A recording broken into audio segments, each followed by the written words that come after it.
Et l'invité de ce journal, Ola Abbas, vous êtes syrienne, vous êtes alawite, une des branches chiites dont est issu le clan au pouvoir. Vous êtes réfugiée en France, vous travaillez il y a un mois pour la télévision et la radio d'État syrienne. Et le 11 juillet dernier, vous avez fait d'éviction, annonce faite sur Facebook. On écoute. 40 عاما ونحن ننتظر اكتمال مواطنيتنا والتي كان النظام وما يزال حريصا على سلبنا إياها لمنع انتقالنا إلى دولة Déclaration exactement. Au début, je veux vous saluer et saluer tous les Français. Je dis, je suis ici de Damas, de la Syrie, pour parler avec les amis français qui ont commencé les révolutions pour la liberté par toute l'histoire de l'humanité, par la Révolution française. Et je dis que Damas est sous les mains d'un criminel qui s'appelle Bachar el-Assad. Qu'est-ce qui a déclenché, Ola Abbas, votre défection? L'élément déclencheur, le ras-le-bol, c'était quoi? Avant de vous répondre, je veux dire que moi, je refuse que vous me dites je suis de Alawite, car jamais, je ne pense pas à ces choses-là et c'est refusé. On cherche tout le temps, on pense tout le temps à faire un état civil. C'est l'état civil, l'état de liberté, jamais sans, ni c'est l'homme seulement, le citoyen avec ses droits.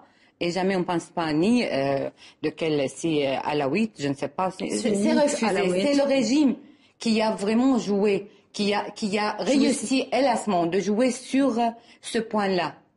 On refuse ça comme des Syriens. Ça ne se trouve pas. Et j'espère que la Syrie vient plus forte. Et sans ces noms-là, on refuse ça. Qu'est-ce qui a déclenché, Ola, votre défection? Facilement, ببساطة أستطيع القول الضمير. Je peux vous dire que c'est ma conscience. C'est vrai, la consciente. الضمير. أتحدث بالعربية. À quel moment vous vous êtes dit c'est pas possible, je peux pas continuer? Dès le début, en fait, tout était clair. La plupart des Syriens le voyaient très clairement et nous, dans les médias, nous le voyions très bien. Mais nous avions peur, nous avions très peur. Pendant des décennies, ça s'était accumulé. Nous avions été à l'école du père du guide Hafez el-Assad. C'est une école sécuritaire par excellence. Donc, dès que la première goutte de sang est tombée sur le sol syrien à Deraa, dès que cela s'est produit, dès que les enfants syriens ont écrit sur les murs, qui ont réclamé la liberté, dès qu'ils ont écrit sur les murs des revendications de liberté, dès ce moment-là, nous avons su que nous devions faire défection. C'est ma conscience. Je ne suis pas là pour vendre des idées politiques, si vous voulez. Moi, j'étais une simple présentatrice de sujets culturels, sociaux, etc. Pas vraiment politiques, assez peu, mais mon objectif, ce n'est pas la politique. Moi, ce dont je parle, c'est la conscience. Le problème, c'est la conscience humaine qui refuse ce qui se passe en Syrie aujourd'hui, depuis le début de la révolte. Et maintenant, la situation est bien plus dure. Alors, on aimerait comprendre au quotidien comment travaillent les journalistes à la télévision d'État syrienne. Est-ce que tous les jours, vous avez, je ne sais pas, le ministre de l'Information qui vient vous voir? On a d'ailleurs des images là d'une manifestation, la dernière manifestation pro-Assad. Est-ce que vous avez les moyens d'enquêter un peu sur ce qui se passe réellement, ou est-ce que finalement, ce sont des dépêches qu'on vous donne, qu'on vous livre? De quelle manifestation pro-Assad parlez-vous? Il n'y a pas vraiment de manifestation, d'ailleurs ce sont des marches. Le mot manifestation a été banni du vocabulaire syrien aujourd'hui. Disons qu'il y a eu des marches pro-Assad. Malheureusement, le mot manifestation est tabou. Mais de quelle marche parlez-vous? Quoi qu'il en soit, les médias syriens font partie du système sécuritaire syrien. Ces médias n'ont jamais été indépendants, jamais. Pendant les 3 ou 4 dernières décennies, ces médias n'ont jamais été indépendants.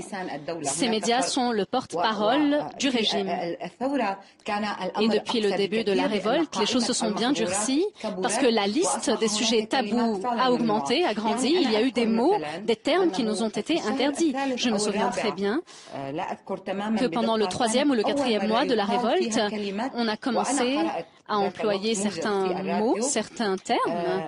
Et je me rappelle, on parlait de groupements, par exemple. On disait certains groupes dans certaines villes. On n'avait pas le droit de spécifier de quel groupement il s'agissait ou de quel lieu. Il y avait du sang qui coulait. La révolution avait commencé. Il y avait des manifestations pacifiques qui ont été tuées par les services de sécurité. Ces gens-là ne portaient pas d'armes.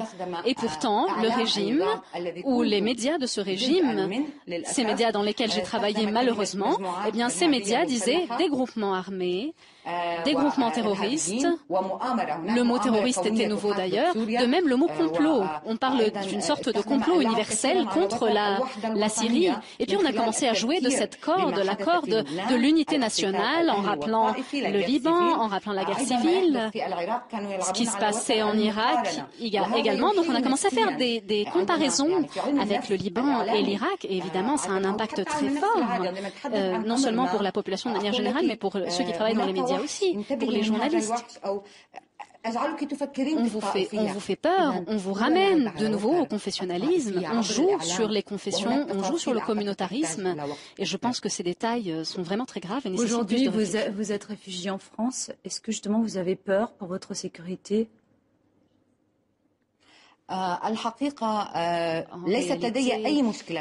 n'ai aucun problème sur le plan personnel, sur le plan de ma sécurité personnelle. À partir du moment où j'ai pris la décision d'écrire le premier communiqué que j'ai mis sur Facebook, en fait celui que vous avez publié c'est le second, mais j'en avais écrit un premier déjà.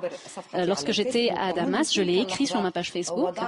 Depuis cet instant, je me suis dit, tant pis, j'ai pris le risque, mon sang n'est pas plus cher, ne vaut pas plus que le sang des autres Syriens. Je préfère faire passer mon message ici plutôt que de me faire tuer à Damas ou de me faire emprisonner à Damas. Mais de manière générale, je n'ai plus peur de rien. J'ai peur pour la Syrie. Et j'ai peur pour la conscience humaine.